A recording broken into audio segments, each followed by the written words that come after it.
नमस्कार दोस्तों, मैं हूं उर्मिला और इस वक्त मैं आपको धर्म और काम की चीज़ों से संबंधित एक वीडियो शेयर करने आई हूं। कहते हैं कि नदियों में चलते समय यदि हम किसी कोई सफ़र के दौरान हैं तो नदी में सिक्का डाला जाता है और ऐसा मैंने बचपन से आज तक देखा है और हमने भी किया है ऐसा ही। किंतु इसका लॉजिक कोई नहीं जानता कि क्यों डाला जाता है। आइए हम रोशनी डालते हैं इन विचारों पर कि जब हम सिक्का डालते हैं, पहले समय में ऐसा होता था कि लोग नदी के किनारे रहते थे और नदी के किनारे ही उनका जीवन बसर होता था।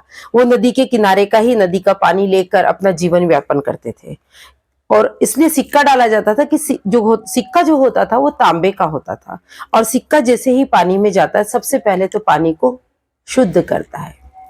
यदि तांबा नदी के निचले हिस्से में रहेगा तो उस नदी के पानी के बैक्टीरिया को वो समाप्त करता है और आपके पीने योग्य उस पानी को बनाता है। किंतु ये प्रथा पुराने समय से चली आ रही है तो हम सभी आप लोग सभी लोग करते हैं। तो आइए हम रोशनी उस बात पर डालते हैं क्योंकि इस समय में जो सिक्के हुआ करते हैं वो होते हैं स्टेनलेस स्टील के। तो मेरा ये मानना है कि स्टेनलेस स्टील के सिक्के, एक तो पहली चीज कि हमारी अर्थव्यवस्था है, वो हमारे जीवन यापन का एक महत्वपूर्ण हिस्सा है। यदि हम उसे पानी में डाल के डंप कर देंगे, वेस्ट कर देंगे, तो मेरा मानना नहीं करना चाहिए।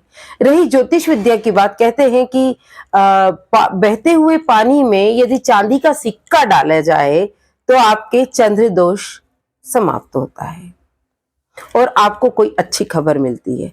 किंतु अभी तो सिक्के स्टेनलेस स्टील के होते हैं। तो ये सोचने वाला एक विषय है कि हमें इस समय में सिक्के नहीं डालना चाहिए। यदि हम उस सिक्कों का सही उपयोग करें तो हमें उन सिक्कों को या तो हमारे पूज्य देवता को अर्पण करना चाहिए या कहीं स्टोर करके उसके रुपये बना के किसी के काम करना चाहिए। धन्यवाद। फिर मिलूंगी आपको एक नई जानकारी के साथ।